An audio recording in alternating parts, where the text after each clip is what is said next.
আসসালামু আলাইকুম, কেমন আছেন সবাই? লিখি প্লাস শিখি চ্যানেলে আপনাদের সবাইকে স্বাগত। আজ আমরা ৬টা দাগ থেকে ৫০টা বর্ণ লেখার শেষ পর্বের ভিডিওটা দেখব।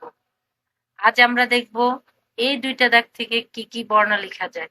তো চলেন দেরি না করে ভিডিওটা শুরু করে ফেলি। এই তোর দাগটা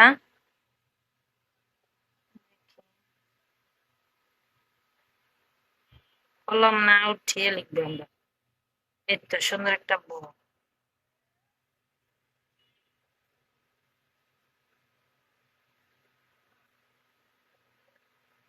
বয়ের নিচে শূন্য দিলে হয়ে গেল বয় শূন্য র।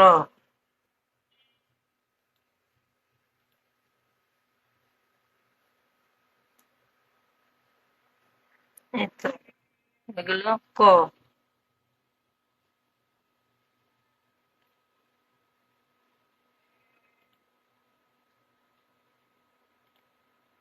তো দ একটা চিহ্নটা এই তো ঝ।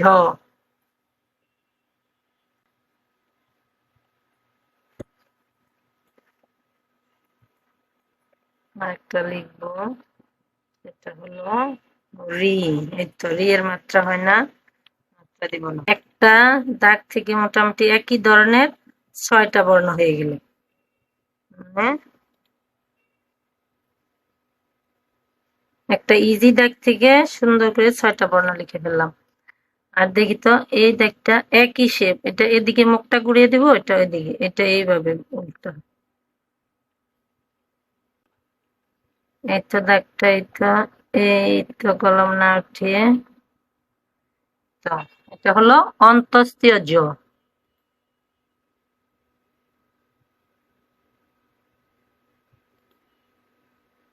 অন্তস্তীয় জ এর নিচে শূন্য দিলে হয়ে গেল অন্তস্তীয়। আর কি হয়, তারও ২টা বর্ণ হবে। এই তো মূর্ধন্য ষ।